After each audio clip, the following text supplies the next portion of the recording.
Dakua goat farm YouTube চ্যানেলে সমস্ত দর্শকদের জানাই স্বাগতম। বেকারত্ব দূরীকরণে আধুনিক কৃষি ও পশুপালন আলোচ্য বিষয়।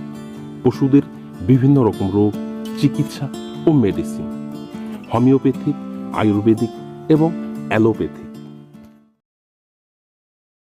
আমরা ছাগলের প্রজনন নিয়ে দুইভাবে আলোচনা করেছি। একটা হচ্ছে প্রাকৃতিক প্রজনন আর দ্বিতীয়টা হচ্ছে কৃত্রিম প্রজনন।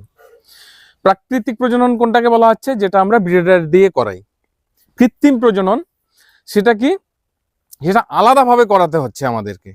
যে ব্রিডারের সিমেন্ট আছে সেটাকে আলাদাভাবে সংরক্ষণ করে রাখা আছে, সেটাকে আমরা বিভিন্ন রকম মাধ্যম প্রয়োগ করে তার ইউটেরাস বা গর্ভাশয়ের মধ্যে প্রয়োগ করি, সেটা হচ্ছে কৃত্রিম প্রজনন। সবার প্রথমে আলোচনা করে নিচ্ছি একটা ছাগলের স্বাভাবিক হিট কত ঘন্টা থাকে।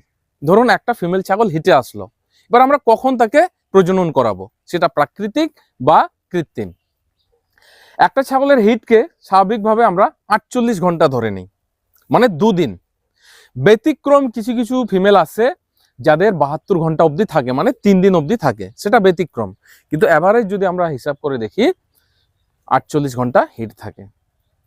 এবারে এখানে যে বিষয়টা দাঁড়ায়, ছাগল হিটে আসলো, সঙ্গে সঙ্গে ব্রিডিং করালাম, তাতে কি কনসিভ করার চান্স থাকবে কি থাকবে না? আমি বলবো থাকবে না। কেন থাকবে না?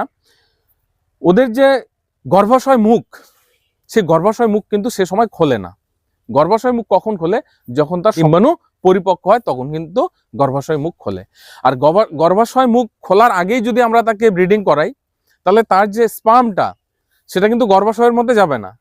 আর গর্ভাশয়ের মধ্যে না যাওয়ার কারণে কি হবে? সে কনসিভ করবে না। স্পার্মটা যদি ভিতরে না যায় মানে কি? সে একটা সময় বেরিয়ে যাবে। তো গর্ভাশয় মুখ যদি না খোলে, প্রজনন করানো মানে কি? সেই স্পার্মটা বাইরেই থেকে যাবে।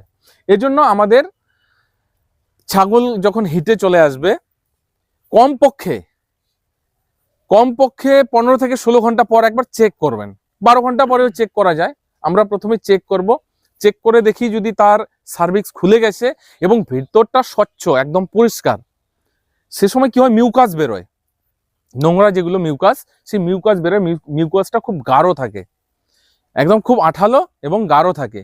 তো ওই মিউকাস থাকা অবস্থায় যদি আমরা সে সময় তাকে প্রজনন করাই, সেটা ন্যাচারাল হোক বা কৃত্রিম হোক, তাহলে কি হবে? তার যে স্পার্মটা সেই মিউকাসের মধ্যে ফেসে যাবে, আটকে যাবে, সে কিন্তু ভিতরে পৌঁছাতে পারবে না। এর জন্য দেখতে হবে স্বচ্ছ আছে কিনা। যখনই আমরা সার্ভিক্স খোলা দেখবেন ভিতরটা একদম স্বচ্ছ, কাচের মতো, মানে তার যে মিউকাসটা থাকবে একদম কাচের মতো। তখন হালকা হালকা মিউকাস থাকবে, কিন্তু কাচের মতো, একদম স্বচ্ছ, তার মানে পারফেক্ট সময়। যখন ফুল হিটে থাকবে তখন নয়, যখন হিটটা একটু কমে যাবে, সেই সময়টাই কিন্তু আমাদেরকে প্রজনন করাতে হবে। কৃত্রিম প্রজনন করার জন্য আমাদের কোন কোন জিনিসগুলো সঙ্গে রাখতে হবে? এই হচ্ছে কন্টেনার। এটা হচ্ছে কন্টেনার, যার মধ্যে কি লিকুইড নাইট্রোজেন থাকে। এই লিকুইড নাইট্রোজেন থাকে, আর লিকুইড নাইট্রোজেনের মধ্যেই কিন্তু স্ট্রগুলো যে আছে, সেই স্ট্রগুলোকে রাখতে হয়। এরপরে আমাদের প্রয়োজন পড়ে হচ্ছে কি? স্পেকুলাম। এই যে স্পেকুলাম, যার মাধ্যমে আমরা সার্ভিক্সটাকে চেক করব। গরুর ক্ষেত্রে আমরা কি করি? হাত ঢুকিয়ে সার্ভিক্স চেক করি, কিন্তু ছাগলের ক্ষেত্রে আমাদের স্পেকুলাম দিয়ে চেক করতে হবে। এরপরে আমাদের প্রয়োজন পড়বে ইআই গান। এই হচ্ছে ইআই গান। এরপরে প্রয়োজন পড়বে এআই সিড। এই হচ্ছে এআই সিড। এরপরে আমাদের লাইটারের প্রয়োজন পড়বে, কাটার জন্য একটা কাঁচি বা ব্লেডের প্রয়োজন পড়বে। এরপরে আমাদের যেটা জরুরি সেটা হচ্ছে কি? আমাকে জল নিতে হবে। কেন জল নিতে হবে? এখানে যে তাপমাত্রা থাকে সেটা হচ্ছে -196 ডিগ্রি। -196 ডিগ্রিতে থাকে, সেটাকে নর্মালে নিয়ে আসতে হবে। নর্মালি নিয়ে আসার জন্য আমাদের গরম জলের প্রয়োজন পড়বে। তো গরম জল কেমন গরম হবে? সেটা হচ্ছে 35 থেকে 37 ডিগ্রি সেলসিয়াস, যেটা সাধারণ তাপমাত্রা। তখন সেটাকে কি করব? আমরা স্ট্রোটাকে বার করে জলের মধ্যে ফেলে দেব।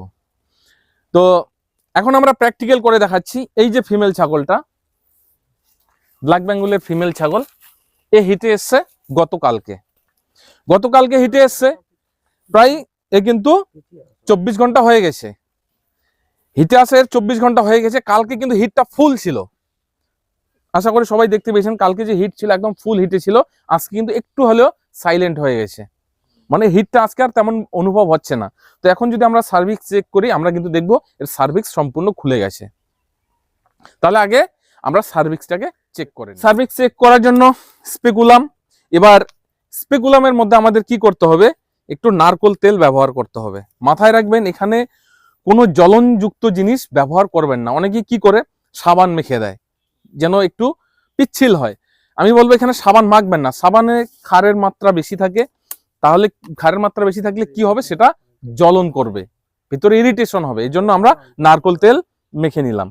এরপরে আমাদের ছাগলটা যে পদ্ধতিতে ধরতে হবে, ছাগলটাকে ধরার যে পদ্ধতি, মাথাটাকে এইভাবে ফাঁসিয়ে নিলাম, নিয়ে পিছনে পা দুটো এইভাবে আমাদের তুলে ধরতে হবে। এবারে আমরা সার্ভিক্স চেক করার জন্য এই যে স্পেকুলামটা ব্যবহার করতেছি।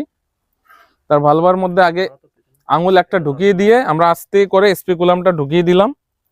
ঢুকিয়ে দেওয়ার পর স্পেকুলামটা খাড়ো করে এটাকে প্রেসার দিলে একটু গ্যাপ হয়ে যাচ্ছে। এবারে লাইট দিয়ে আমাদের দেখতে হবে, লাইট দিয়ে দেখলেই কিন্তু আমরা বুঝতে পারবো যে তার সার্ভিক্সটা খুলে গেছে।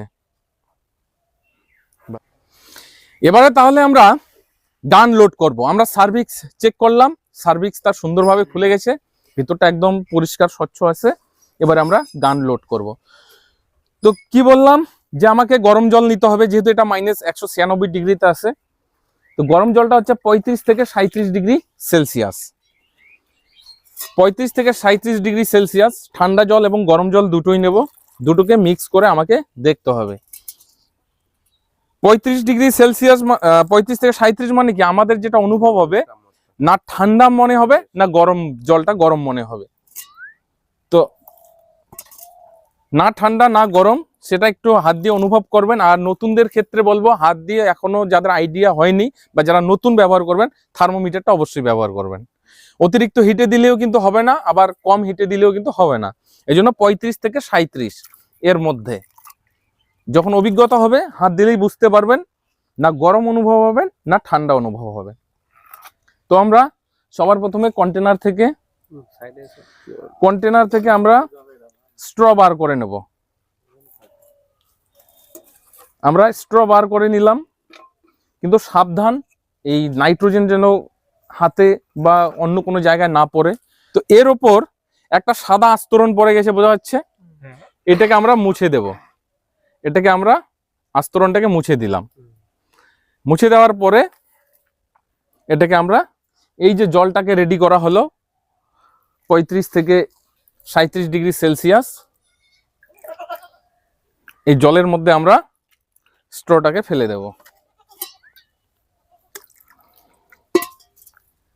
জলের মধ্যে স্ট্রটাকে ফেলে দেব। এবার এই স্ট্রটা জলের মধ্যে কতক্ষণ রাখতে হবে, মিনিমাম 30 থেকে 40 সেকেন্ড, বেশি সময় রাখার দরকার নেই, সেটা যেন নর্মাল তাপমাত্রায় চলে আসে। এআই গানটাকে রেডি করে নিচ্ছি। এই হচ্ছে এআই গান। এই যে এটাকে আমরা পিছন দিকে টানলাম, ইনজেকশনের সিরিঞ্জ যে পদ্ধতিতে থাকে তাই তো, এরকম আছে। এটাকে আমরা বাইরের দিকে টেনে আনলাম, হয়ে গেল। এবারে এই যে স্ট্রটা এবার কোনটা কোন দিকে থাকবে একটু ঝাঁকিয়ে নেবেন, নিচের লেভেলে নিয়ে রাখবেন। তো এখানে দুটো লগ আছে, দুটো তুলো লাগানো আছে তাই তো, আর এইদিকে আছে ফুল একদম সিল করা। এটাকে বলা হচ্ছে ফ্যাক্টরি সিল, আর এটাকে বলা হচ্ছে ল্যাবরেটরি সিল। তো যেটা ল্যাবরেটরি সিল মানে দুটো লক থাকবে তুলো দিয়ে, সেটা আমাদের থাকবে নিচের দিকটায়, নিচের দিকে থাকলো। এবার যেটা ফ্যাক্টরি সিল, এই সিলটাকে আমরা এবার সমান করে সুন্দর করে কেটে নেব। সুন্দর করে কেটে নিলাম, সুন্দর করে কেটে নেওয়া হয়ে গেল। এবারে এই গানটার উপরে আমাদের এই যে এআই শীত যেটাকে বলা হচ্ছে, সেই এআই শীতটাকে চড়াতে হবে। তো শীতটা এবার কোনটা কোন দিকে দেবেন, দেখুন এইদিকে একটা লক দেখা যাচ্ছে তাই তো, হলুদ মতো লক বোঝা যাচ্ছে। এই যে লকটা, এটা থাকবে নিচের দিকটায়, নিচের দিকে থাকলো। এবারে আমরা পুরো ঠেলে দিচ্ছি, এখানে কিন্তু অটোমেটিক বাস এবারে লক হয়ে গেল এখানে। এ কিন্তু আর টানলে খুলবে না। আর এই যে লক যে একটা আছে, এটা যদি টিপ, হ্যাঁ এটা টিপ দিলে তখন খুলবে না, তাছাড়া খুলবে না। আমাদের গান লোডিং হয়ে গেল। এবারে আমাদেরকে এআই করতে হবে। চলুন এবারে এআই করা যাক। আবার আমরা স্পেকুলাম দিলাম।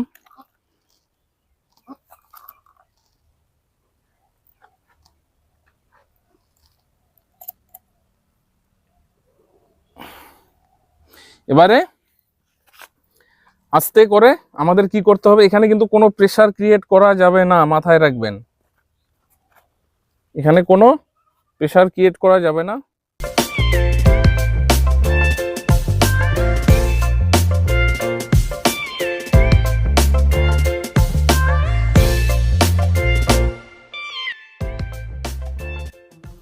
এআই করার পর সঙ্গে সঙ্গে কি করবেন, ওকে ছেড়ে দেবেন না, এইভাবেই তুলে রাখতে হবে এবং তাকে এইভাবে ঝাঁকা মারতে হবে।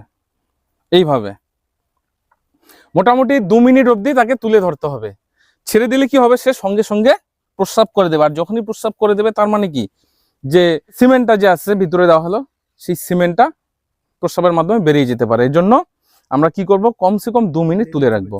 আর যখনই ও প্রস্রাব করার যদি বেগ দেয়, তাহলে আচমকা পিঠে একটু করে থাবড়া মারবেন, ওর যেন ব্যথা না লাগে, শুধু ওকে মানে প্রস্রাব করার যে মুভমেন্ট সেটা যেন না দেখায়, তাকে চমকাতে হবে মোট কথা।